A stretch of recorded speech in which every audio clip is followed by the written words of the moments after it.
I am Dan Melaneric, Vice President of Microchip Technologies, Colorado Springs Operations, and the Chair of the 2018 Chamber and EDC Board of Directors. In the past year, I've had the opportunity to work with an outstanding board, a very capable staff, and committed community leaders. I'm convinced that there's no better time than the present to live in Colorado Springs.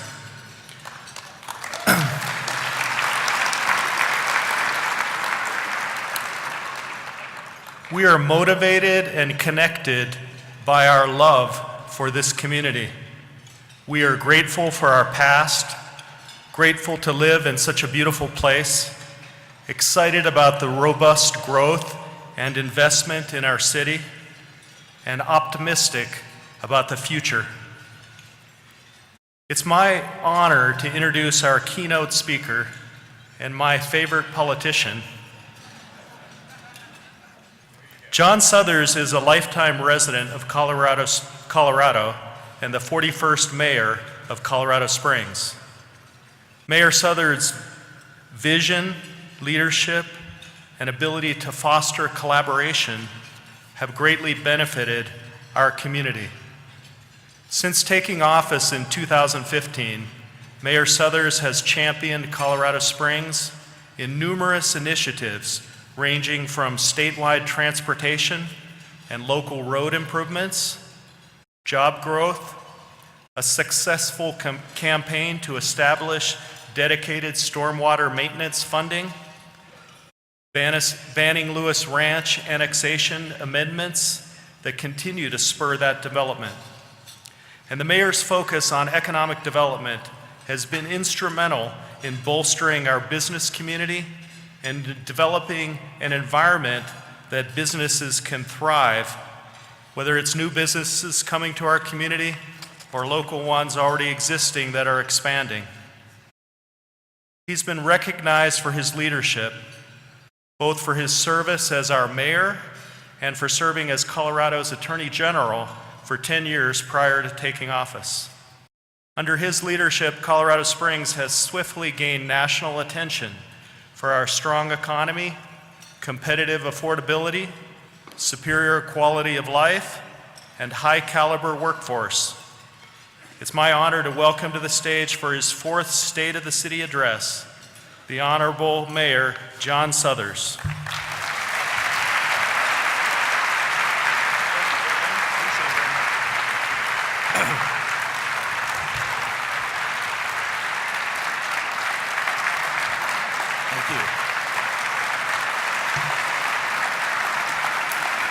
Thank you.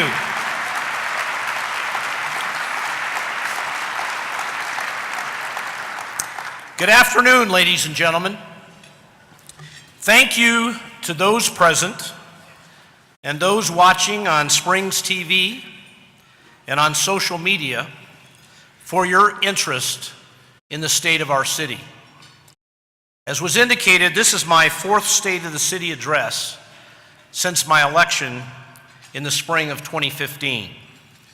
And I'm grateful to the Colorado Springs Chamber of Commerce and EDC, the Broadmoor, and today's event sponsors for assisting me to fulfill my responsibility to make an annual report to our citizens. I want to extend a special welcome to a couple of our guests today. First, to my colleague, Michael Hancock, the mayor of Denver, who has joined us for today's event. Thank you, Michael.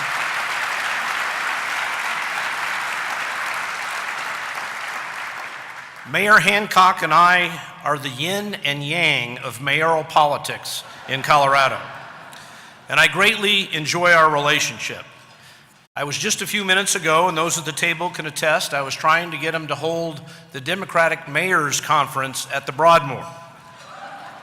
Whatever it takes. Thank you, Mayor, for being here. I also want to extend a very warm welcome to the State Treasurer of the state of Colorado, Walker Stapleton. Walker, where are you? Thank you.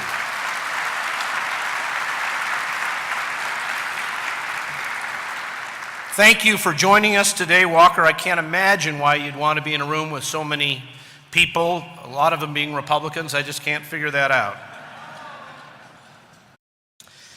Folks, we gather today on the 21st day of September in the year 2018. In the 147th year since General William J. Palmer founded the city of Colorado Springs. In the 100th year since Spencer Penrose opened the great hotel in which we meet today. In the 76th year since Fort Carson was established by Congress. In the 60th year since the United States Air Force Academy opened in Colorado Springs.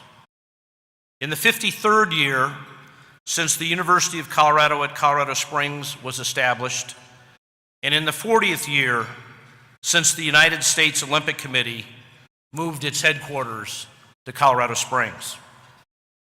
I mention a few of these milestones in our city's history, not just because I'm a student of history, although I am, and I try to learn as much as I can about the history of Colorado Springs and the Pikes Peak region, but I reflect on our city's history to make a point, to confront a sobering reality. What we call history, after all, is simply our description of our ancestors' present. Their contemporary achievements and failures have become our history. As the famous historian David McCullough points out, when writing history, it's of critical importance to convey the reality that things need not have happened as they did. The triumph of the American Revolution was not a given.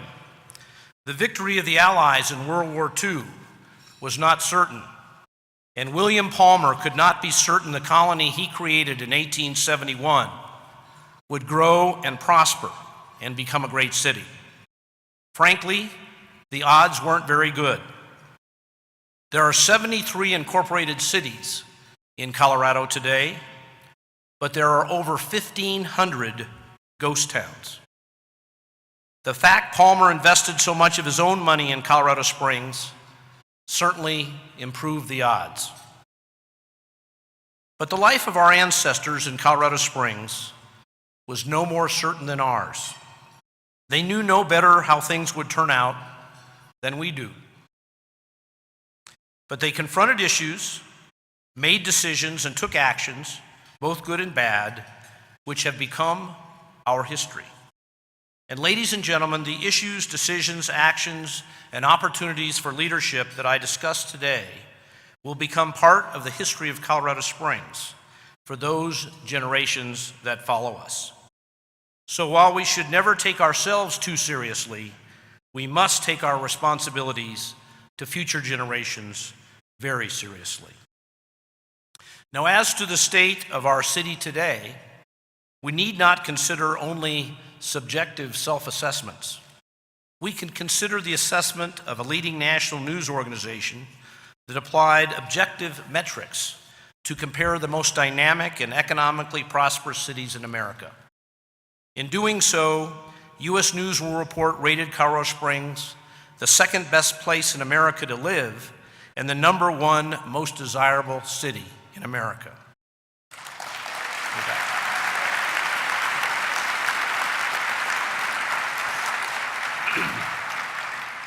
We rated the highest of any city in quality of life, but also ranked very high in affordability, job opportunities, and other economic criteria.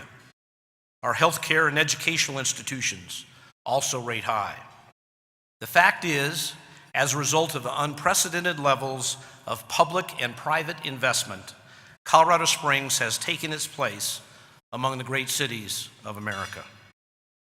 A big contributing factor in achieving our current national status is the manner in which we have confronted, in 3 short years, a very large public infrastructure deficit. 3 years ago, 60% of our city's roads were in poor condition, and our stormwater system was so deficient that we were facing multiple lawsuits, including one that would prevent us from turning on the Southern Delivery System when it was completed in April of 2016. In November of 2015, voters in Colorado Springs passed Issue 2C, agreeing to invest in our roads, $250 million over 5 years, and the result has been dramatic.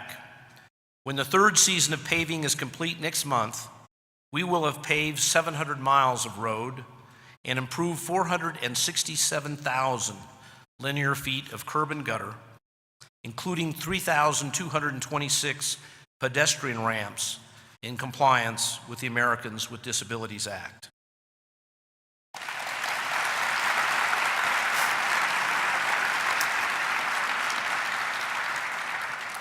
In November of 2016 and November of 2017, our voters passed Issue 2 and Issue 2A, agreeing to invest in our stormwater program, including reinstating a stormwater fee, which will allow us over the next 20 years not only to meet our legal obligations, but to create the best stormwater program in Colorado.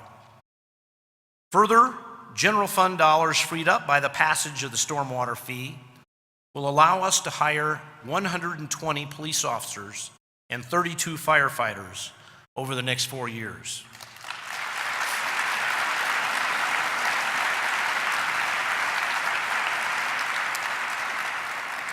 The additional sworn personnel are essential to reducing critical response times and making our public safety capabilities among the best in the country. Another major factor in Colorado Springs' success has been the job creation that's been achieved in the past 4 years. After years of stagnant job and wage growth, the Pikes Peak region has emerged as one of the best economies in the country. Profit and nonprofit organizations are moving here and expanding here. We've created more than 24,000 jobs since June of 2015, an average of 7,300 jobs per year. And the wages have climbed significantly during that same time.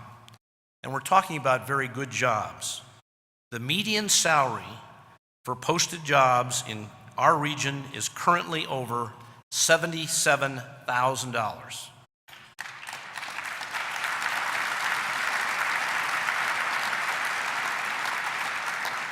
Far above the median salary for the state of Colorado. Registered nurses, software engineers, systems engineers, and cybersecurity personnel are among the most needed positions. The real estate market also remains among the best in the country. Demand is high, new construction is at record levels, and homes are appreciating at a healthy rate. Yet we remain among the most affordable of the most desirable places to live in America.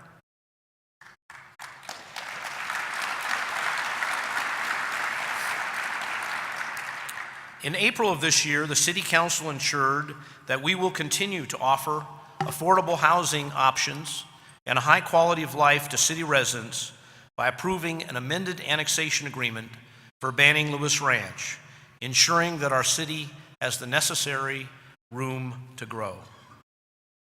The health of our commercial market is also evident by the new construction downtown and throughout the city.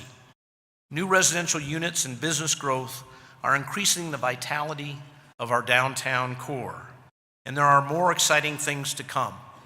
Next year, the United States Olympic Museum and Hall of Fame will open, cementing our brand as Olympic City, USA. And as we announced in July, we are moving forward with a downtown stadium and sports center. The stadium, which will be part of a residential and commercial development 2 blocks from the Olympic Museum, will be built by the Colorado Springs Switchbacks at Widener Apartment Homes. The indoor sports center, which will be home to Colorado College hockey and be accessed by various Olympic and Paralympic organizations, will be built on the Colorado College campus. Our sports ecosystem in Colorado Springs, which now generates close to $500 million of economic activity annually is now an essential part of our city's persona. Our city's higher education institutions are not only effectively carrying out their educational mission for over 40,000 students, but they have become huge economic drivers as well. The annual economic impact of Colorado College is approaching $175 million. For Pikes Peak Community College, it's almost $400 million. UCCS is approaching $600 million in annual economic impact, and the United States Air Force Academy is $1 billion. That's a total annual economic impact of almost $2.2 billion.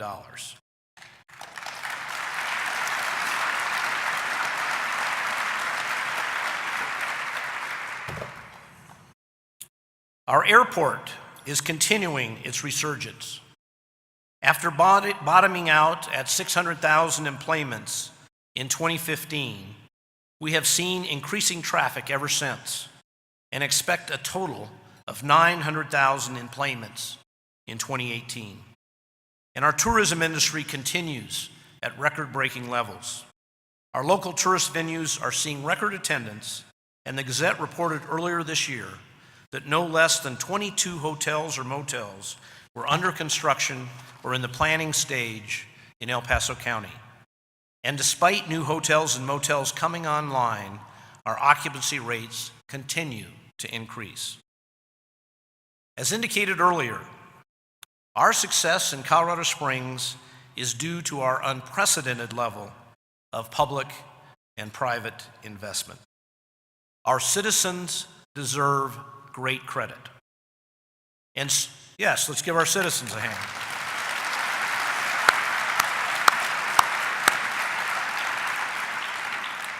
And so does our city's legislative body, the City Council. When I was elected mayor in 2015, both the council and I expressed a heartfelt desire to work together and move our city forward. And ladies and gentlemen, we have done so. We have confronted important issues and challenges in our city in ways that other governments at other levels and other places have not.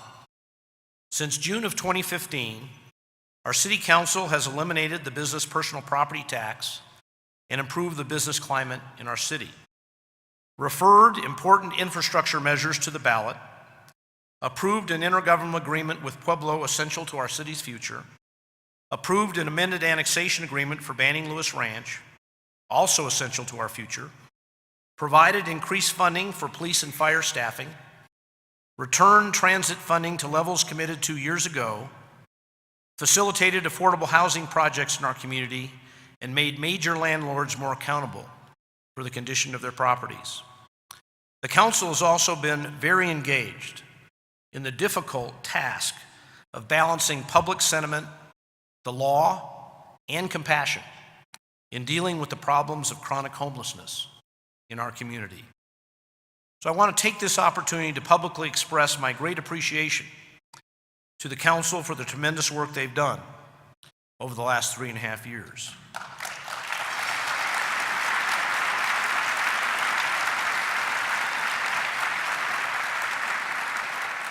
My thanks to Council President Richard Skorman, President Pro Tem Jill Gabler, and Council members Merv Bennett, Andy Pico, Don Knight, Tom Strand, Yolanda Avila, David Geislinger, and Bill Murray. Would the council members who are present please stand up again so we can all recognize your public service.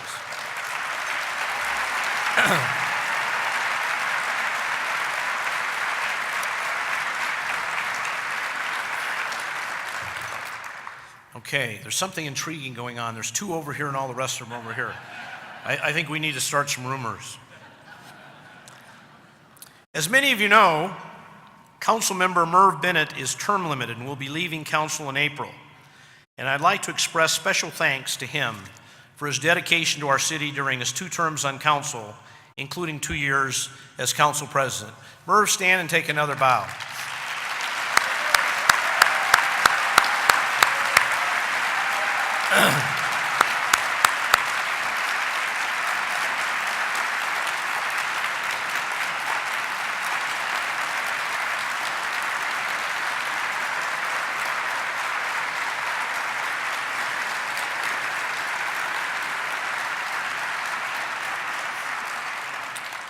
And while we're congratulating good public servants, let me also recognize the great work being done by city department heads and their dedicated staffs. I know we're joined today by our police chief, our fire chief, my chief of staff, Jeff Green, and several department heads. I'd ask all city employees here today to stand and be recognized for your great service as well.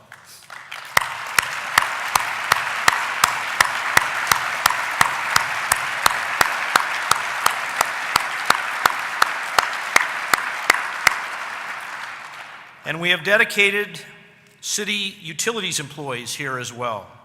I want to take a moment to introduce and congratulate the new CEO of Colorado Springs Utilities, Aaron Benjamin. Aaron, where are you?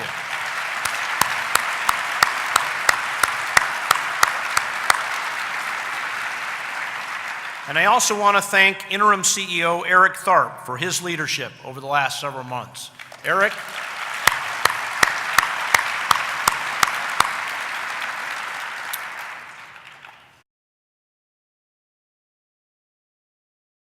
But ladies and gentlemen,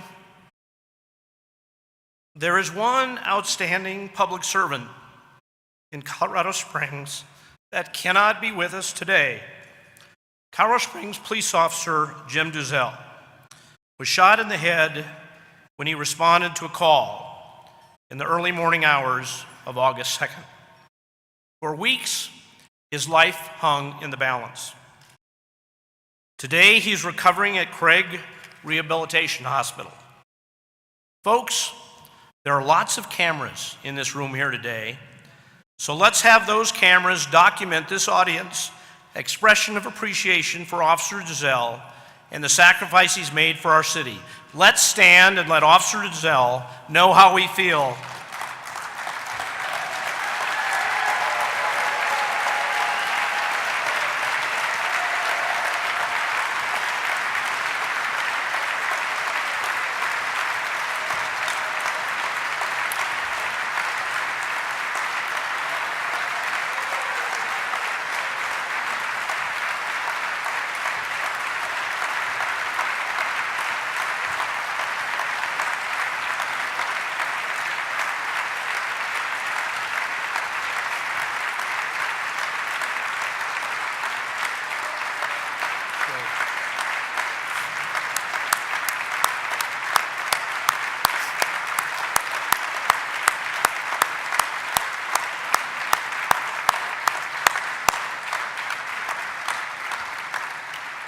Thank you all so much. I know Officer Duzel and his family appreciate your support.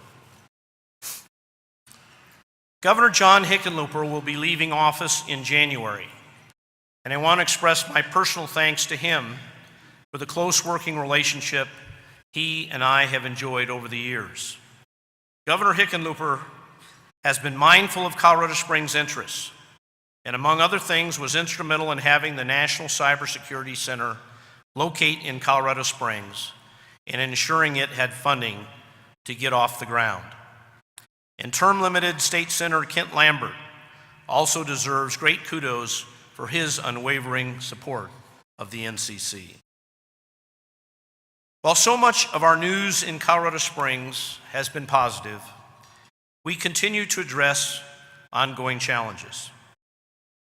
Those of you who have heard my State of the City speeches over the last 2 years know that I've been critical of our state government for failing to move forward on important issues, such as the expansion of I-25 from Monument to Castle Rock and much-needed public pension reform.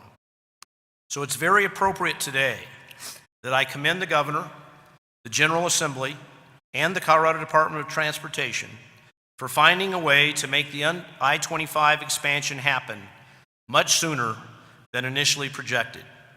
In fact, we broke ground on the project 3 weeks ago, and thanks are also due to our El Paso County Commissioners and our local voters for their help in making it happen.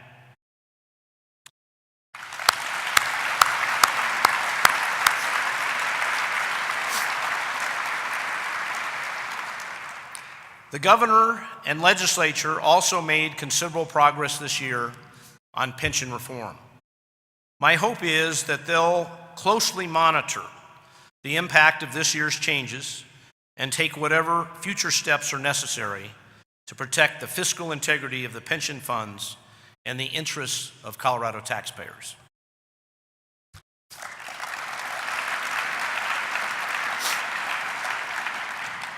Speaking of the interests of Colorado taxpayers, I feel compelled to comment on two issues on the November ballot designed to address state highway funding. One is Proposition 110, which would raise the state sales tax 0.62%. However, only 45% of the revenue would go to state highways. 15% would go to multimodal transportation, and 40% would be split between cities and counties. We estimate Colorado Springs would receive around 18 to 20 million a year for local roads from this proposal. Here's the problem for Colorado Springs. As I indicated earlier, in November of 2015, our voters approved Issue 2C, which raised our city sales tax 0.62 to generate at least 50 million per year for our local roads for 5 years. In 2018, it will generate about $52 million for our local roads. In passing Issue 2C, we increased the total sales tax 0.62 from 7.63% to 8.25%. If Proposition 110 passes, it would raise the total sales tax to 8.87%, which in my opinion is too high.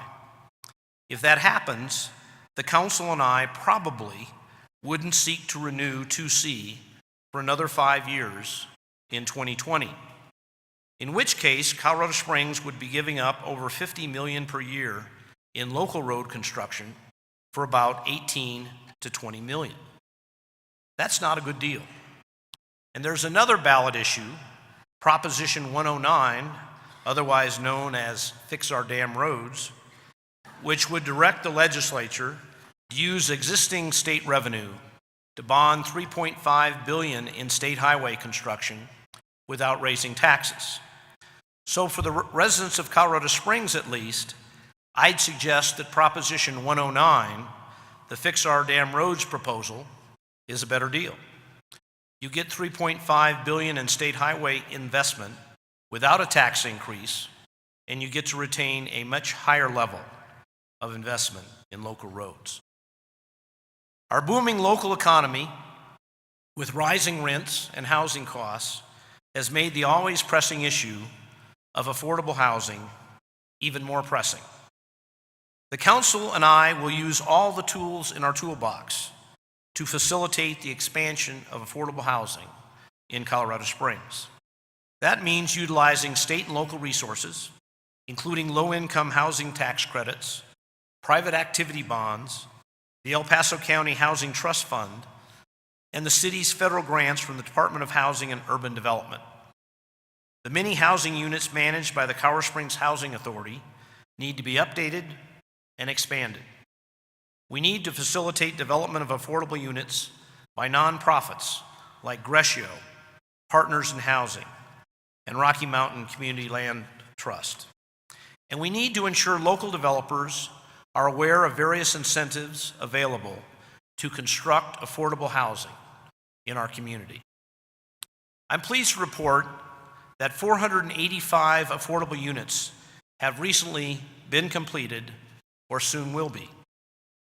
That includes 240 units at Copper Ridge, 180 at Traditions at Colorado Springs, and 65 permanent supportive housing units at Greenway Flats on the Rescue Mission campus.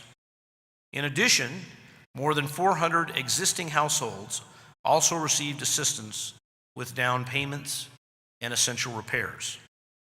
While this is admirable, we need to step up the pace.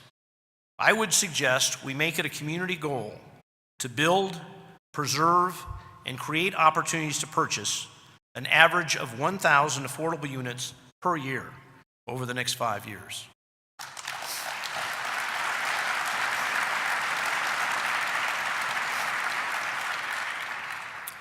We also need to continue to work hard to appropriately address the closely related issue of homelessness in our community.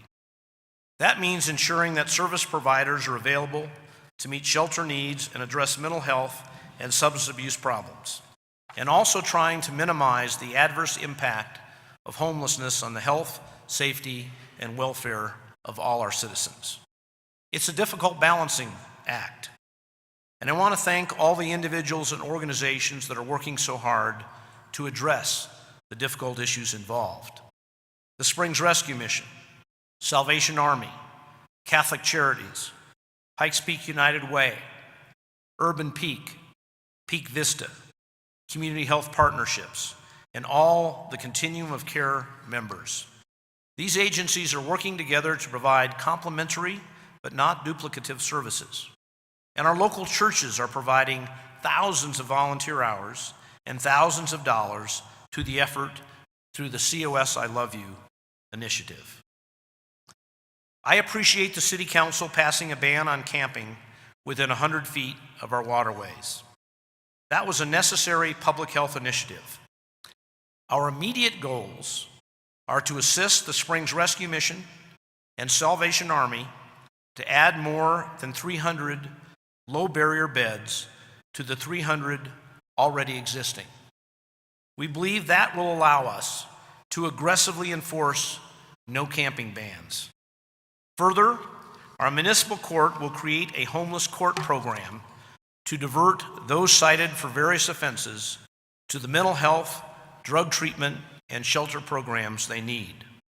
Our local service providers will supply the navigators who will assist homeless court participants to get these services.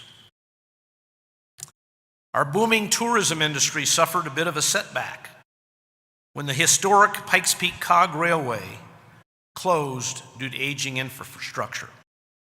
My hat's off to the Broadmoor for their willingness to invest tens of millions of dollars to rebuild the cog, and my heartfelt appreciation to Mayor Ken Giray and the Manitou City Council for working with the Broadmoor to make it happen.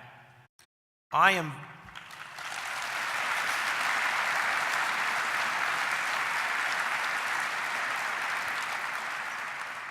very disappointed that a small group of Manitou residents are jeopardizing the future of this iconic attraction, so vital to tourism in our region. And speaking of aging infrastructure, in June we broke ground on a much-needed and long overdue Summit House on the top of Pikes Peak. Completion is scheduled in the fall of 2020, hopefully to coincide with a reopening of the Cog Railway.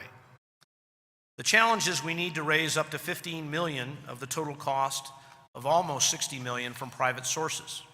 I'm pleased to say we've already raised $7 million privately, but we still need broad public support.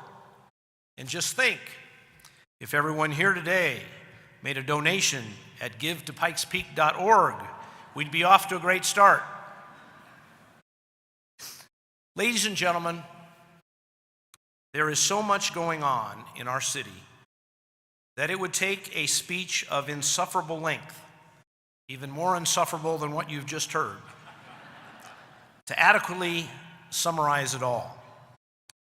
So I've given you the Cliff Notes version, but suffice it to say, the state of our city is dynamic, and each and every day we are witness to the people, places, and events that will shape our city's history for future generations.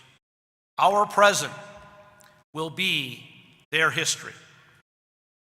My wife Janet and I consider it a great honor and privilege to be so involved in our city at such an exciting time.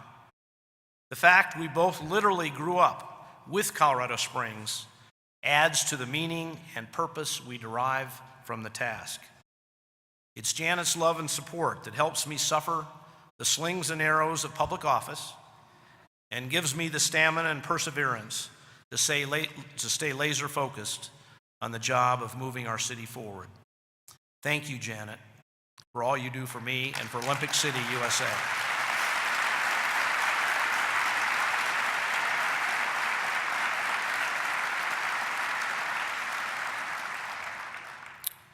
In 147 years, General Palmer's colony has grown to become a big city.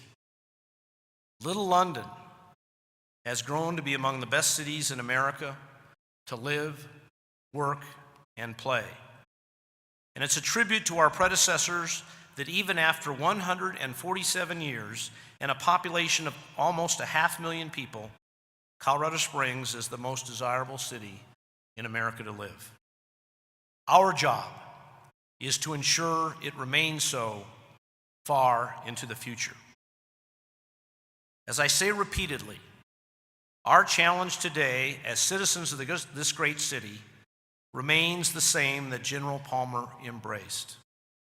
We must continue the task of building a city that matches our scenery, a shining city at the foot of a great mountain. Let us also embrace the challenge, and let us all resolve to become the good ancestors that future generations of Colorado Springs residents need us to be, because we are writing their history. Thank you, and may God continue to bless the city of Colorado Springs.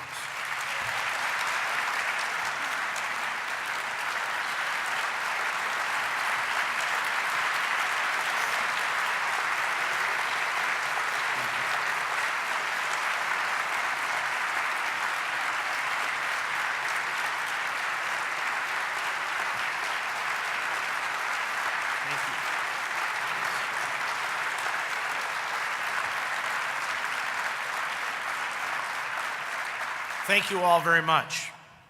It's now time for what I consider to be a highlight of this annual event: the presentation of the Spirit of the Springs Lifetime Achievement Award. Previous winners of this award include Nancy Lewis, Harry Hoth, George Fellows, and last year's winner, Mary Ellen McNally, who I believe is present with us today.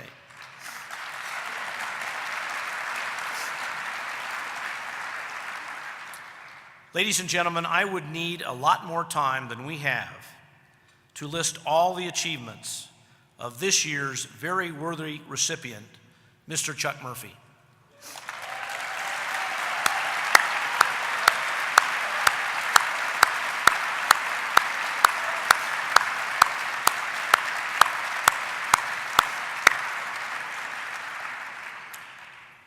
Chuck and his company, Murphy Constructors, have renovated and restored some of the most historic buildings in our city, including the Colorado Springs Pioneers Museum. He's had a hand in restoring the places that keep our history alive. Chuck loves local history, and his passion for our past is matched only by his contributions that are helping to shape our promising future. He has served in the Colorado Economic Development Commission and has contributed to the City for Champions project on many levels. He's provided his time and insight to the city's Planning Commission, the Pikes Peak Highway Advisory Board, the Downtown Partnership, and the Historic Preservation Alliance. He serves on countless charitable boards, some of them focused on preserving the gems of our city, while others support the arts in the Pikes Peak region, and many others care for our city's most needy and vulnerable. His compassion for others is evidenced by so many of the organizations he chooses to champion. It's my pleasure to wish Chuck a happy birthday as he turned 83 yesterday.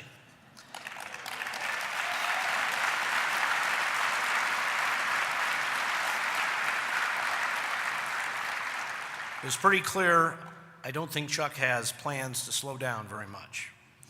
I invite all of you to watch and listen as just a few of his friends and family describe how his impressive resume is just part of the reason he deserves this recognition today. What does it mean to build a legacy?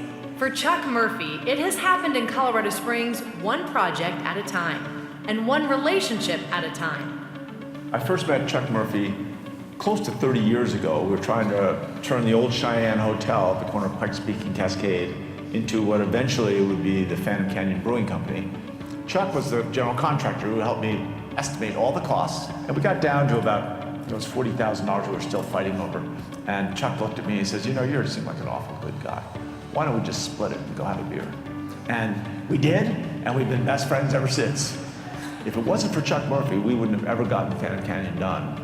And if Phantom Canyon had failed, I don't think John Hickenlooper would have ever gotten done. So the next time somebody in Colorado Springs is dissatisfied with Governor Hickenlooper's conduct in any way, blame Chuck Murphy. I would call Chuck almost like a second father to Stephanie. So when I first met him, I'd heard a lot of stories about him, larger than life. And so when you meet him, those are all true, but he's just such a down-to-earth, caring, wonderful kind of father, husband, community patron. He knows how to live life. And I would say that if we could all live like Chuck, the world would be a great place. Murphy was born and raised in Colorado Springs, and his friends and family all point to his passion for local history. He loves Colorado Springs, always has, you know, being a native, and he's just taken a lot of interest in all parts. He did a lot of work in Manitou, done tremendous work in Colorado Springs. The Cliff House was, as a kid growing up in Manitou, it was just in such dire need of investment, and Chuck took that on as a labor of love and turned it into something that is just another piece of our tourism industry's infrastructure, and a wonderful restoration from a historic perspective, but also made it viable for the future. One of my great memories was he arrived at my house for a dinner party, and he had under his arm rolled up this sort of long, skinny roll. And he handed it to me, and he said, "You'll want to open it." And I said, "Okay." And so I undid the scroll kind of thing, and I undid it and pulled it out. And it was an original city council resolution accepting the Garden of the Gods Park. When you walk in the Garden of the Gods Visitor and Nature Center on the first floor, the first thing you will see is the acceptance from the city of the Garden of the Gods Park. And this is framed beautifully there, and that's about as much of Colorado Springs history as you could hope to have arrive at dinner. Documenting our local beauty is another way Murphy has built his legacy. His mother bought him a camera when he was a kid. I think he said he was 14. His mother was German, and took him to Germany and bought him his first camera. And he said, "I've loved it ever since." I think Chuck really showed me there's these fundamental pillars that arts and culture is one of, and the quality of that does define the quality of our community. Photographer, historian, businessman, philanthropist, mentor, family man, friend. 83, and he's still working 6 days a week. The things he's done for the community, oh my gosh, that will be legendary. That's legacy, no doubt, and I love him for that. But what I love most about him is his exuberance for life. Chuck is about relationships and people, and he loves them deeply, and he's shown me that. Now one more title to add, Lifetime Achievement Award recipient. And if you look at all the great things that have happened in Colorado Springs over the last 25 or 30 years, his fingerprints are all over them.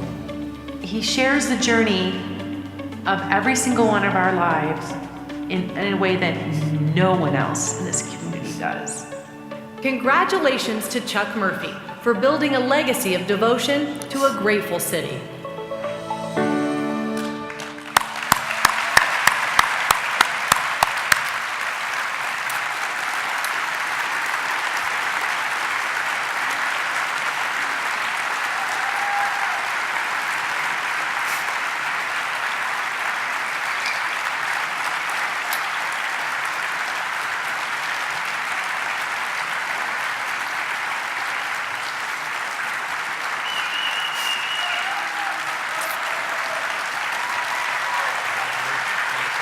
Turn over to the second.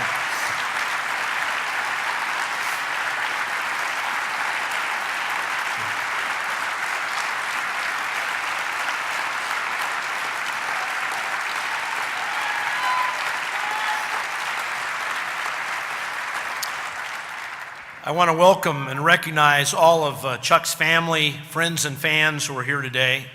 Of the 850 of you, I think about 835 are related to Chuck. It's my pleasure to invite my fellow alumnus of St. Mary's High School, Chuck Murphy, to say a few remarks in accepting this award. Congratulations, Chuck. Thank you.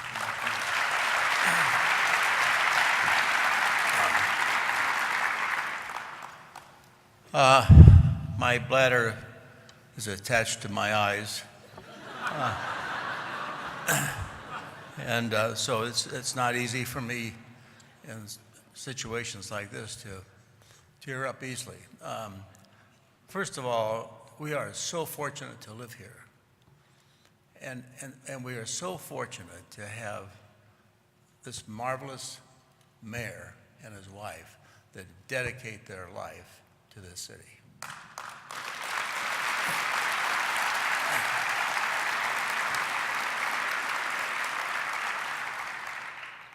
I've been around a long time, and so I'm a pretty good judge of mayors. But anyway, I wouldn't be where I am today if it wasn't for Mary Lou. She has the...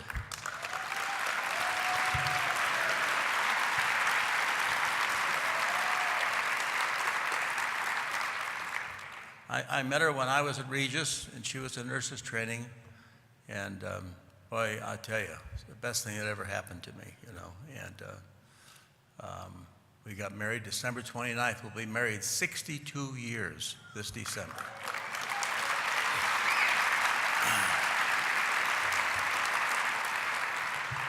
The one time she was so aggravated, she went to 3 different lawyers, none of them would take the quick case, you know. She never mentioned it again. We had 5 kids in 7 years. That's called Vatican roulette.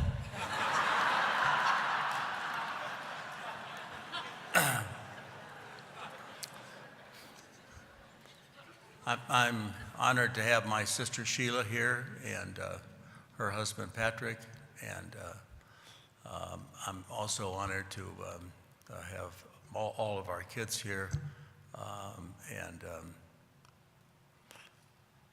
it's a really great event for all of us. My brother John is born on the same day as I am, 10 years apart, and we've become very, very close all these many years together.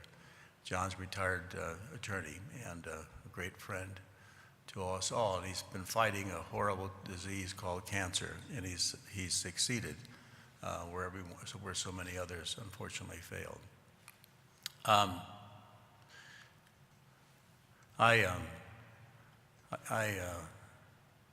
just honored and appreciate all of you being here, and I think that we're in for a great run in Colorado Springs, and I couldn't be prouder. And I want to thank all of you for being here today, and I want to thank all the city employees that work so hard at making these things work, making the city work, and they really do. We're fortunate to have them, and thanks for being here.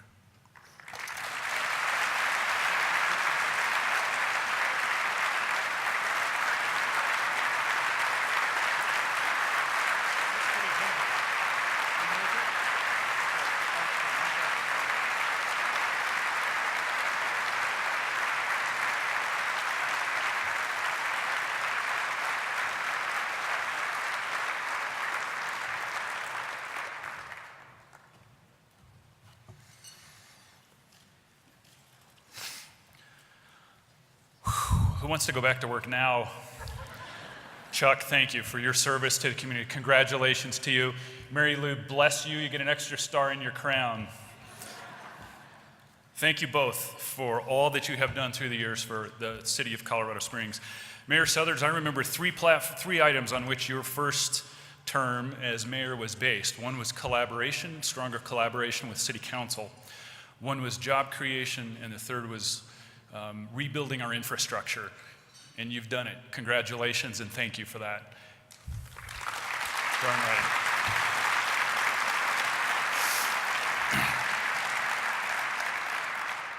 And I would assert that the last two happened because of the first, because of the spirit of collaboration and working together that you've brought to the office, that you've brought to the community, your relationships with City Council, with our county commissioners, and with across the community. I can attest to that for our organization as well at the Chamber and EDC.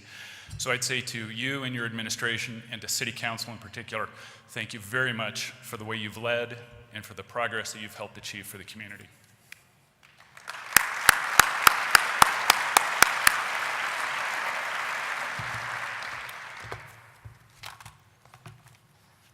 Pardon me just a moment. I want to close by thanking our sponsors. And then one more thank you, and we're headed out into the sunshine. Thank you, T. Rowe Price, UC Health, AMR, the El Pomar Foundation, Pikes Peak Community Foundation, AT&T, Children's Hospital Colorado, the Employers Council, the Gazette, and special thanks to JNS Audio Visual. And Jack Demoli and your crew here at the Broadmoor, thank you for welcoming us and taking great care of us again today. What a place.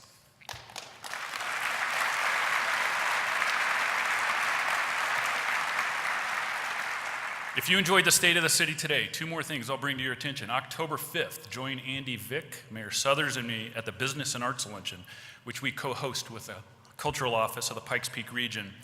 And on Saturday, November 3rd, we'll be back here for our annual gala, at which we'll recognize business leaders in the community. You can find information on these and others at our website. Ladies and gentlemen, thank you for joining us today. Community leaders, thank you for your service. We're adjourned.